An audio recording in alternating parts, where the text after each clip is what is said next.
ওই যে দেখো ডাকিতেছে তোমায় কবরের মাটি।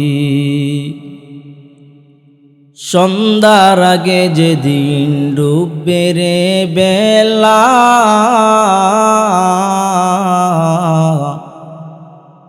এক পলকে বন্ধ হবে যত রঙের মেলা। সন্ধ্যার আগে যেদিন ডুববে রে বেলা, এক পলকে বন্ধ হবে যত রঙের মেলা। কারে দিবা তুমি জোরে দমক, কারে দিবা তুমি জোরে দমক, কার মাথায় পড়বে লাঠি। ওই যে দেখো ডাকিতেছে তোমায় কবরের মাটি। ওই যে দেখো ডাকিতেছে তোমায় কবরের মাটি। খবর পেয়ে আসবে আত্মীয় স্বজন, খবর পেয়ে আসবে আত্মীয় স্বজন। চারিপাশে বসে তারা করিবে ক্রন্দন, ঠিক কিনা?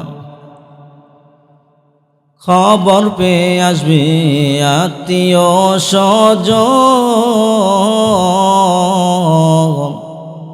চারিপাশে বসে তারা করিবে ক্রন্দন। সাজাইবে তোমায় মনের মতন, সাজাইবে তোমায় মনের মতন, কি সুন্দর পরিপাটি। ওই যে দেখো ডাকিতেছে তোমায় কবরের মাটি। ওই যে দেখো ডাকিতেছে তোমায় কবরের মাটি, ঠিক না? যার ভিতরে তাকওয়া থাকবে আল্লাহ তাআলা তাকে কুদরতিভাবে রিজিকের ব্যবস্থা করে দিবে। সুবহানাল্লাহ। ওয়া তারযুকু মান তাশাউ বিগাইরি হিসাব।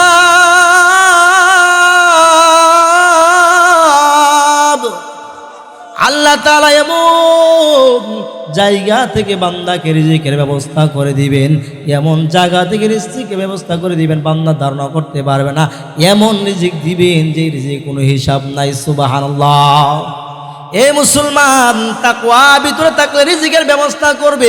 আপনাকে হারাম পথে দৌড়াতে হবে না, আপনাকে সুদ ঘুষের লাইনে দৌড়াইতে হবে না, আপনাকে অন্যায় অপরাধ লাইনে টাকার জন্য দৌড়াইতে হবে না।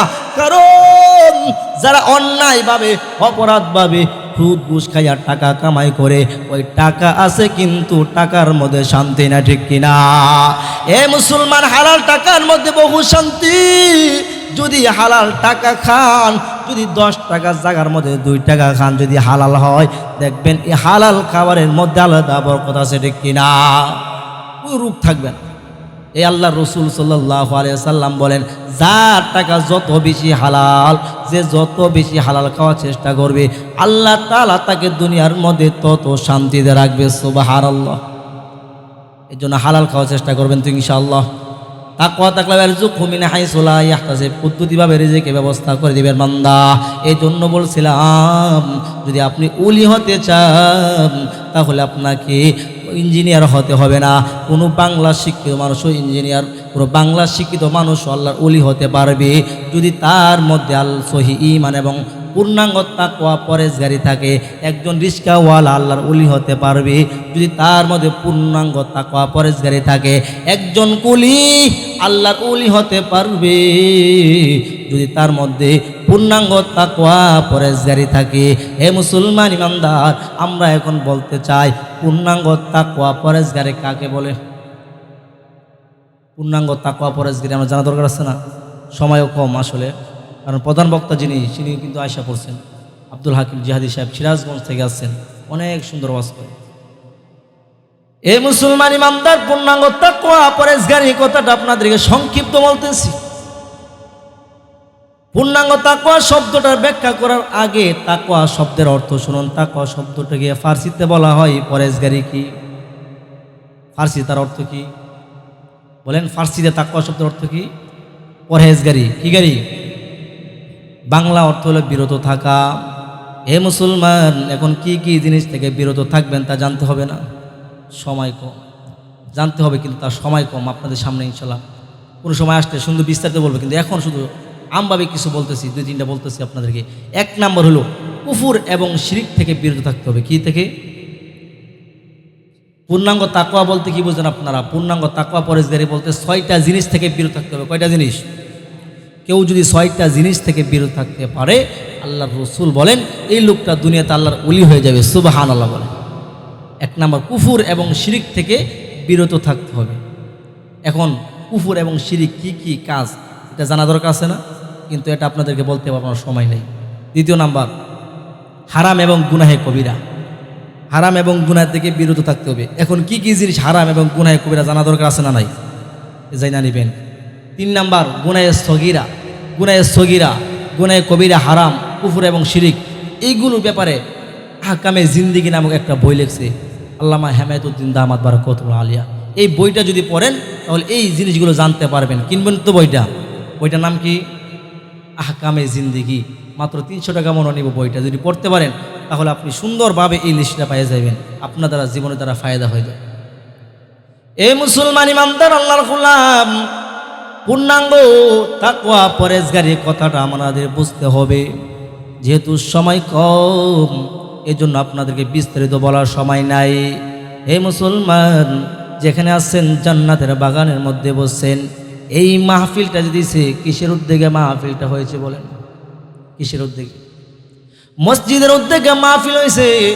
এ মুসলমান, এই মসজিদ যদি না থাকতো তাহলে এমন কোরআনের বাগান হইতো না। কি এটা হইতো মনে করতেছেন? মানুষ কি মসজিদ, মাদ্রাসা আর যুবকদের উদ্যোগে, এই 3টার উদ্যোগে বেশি মাহফিল হয়, ঠিক না? আর বাকি যা আছে সব গান বাজনা, উরুস মুবারক সব কিছু চলতেছে। যুবকদের দ্বারা গানও হয়, কিন্তু এখন আলহামদুলিল্লাহ গান থেকে বেশি মাহফিল হইতেছে, ঠিক কিনা? এ মুসলমান ইমানদার, এই জান্নাতের বাগান করে দিয়েছেন, মসজিদের জন্য পাইছেন।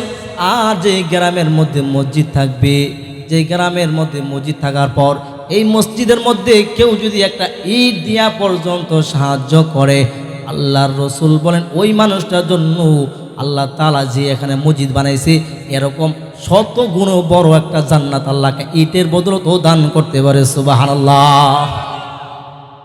কারণ একটা মানুষ যখন দুনিয়া থেকে বিদায় হবে, আল্লাহর কাছে হাসরের ময়দানে যখন গিয়া দাঁড়াইয়া তখন হাসরের ময়দানে দাঁড়াইয়া বলবে, আল্লাহ আমি তো এত নামাজ পড়ি নাই, এত হাজার হাজার রাকাত নামাজ পড়ি নাই, এত নামাজের সওয়াব আসলো কোথায় থেকে?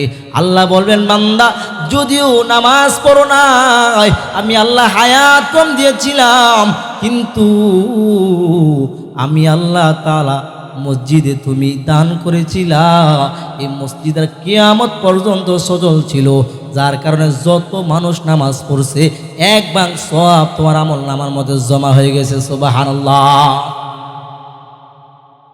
এজন্য এই মসজিদ যদি থাকে মানুষ নামাজি হবে না? কারণ দেখবেন মসজিদ দূরে থাকলে যারা নামাজ পড়ে হেরো নামাজ পড়তে মন চায় না, এরকম না? যদি মসজিদ না থেকে দেখবেন আশেপাশে তো নামাজের মতো অলসতা এসে যায়। মসজিদ পাশে থাকলে দেখবেন নামাজ না পড়লো হঠাৎ দিলে মেয়েদের নারাজি বক্তা, ঠিক না? নামাজটা ফুরেন। এই জন্য এই মসজিদ মাদ্রাসার কাজের মধ্যে আগে থাকবেন তো ইনশাআল্লাহ।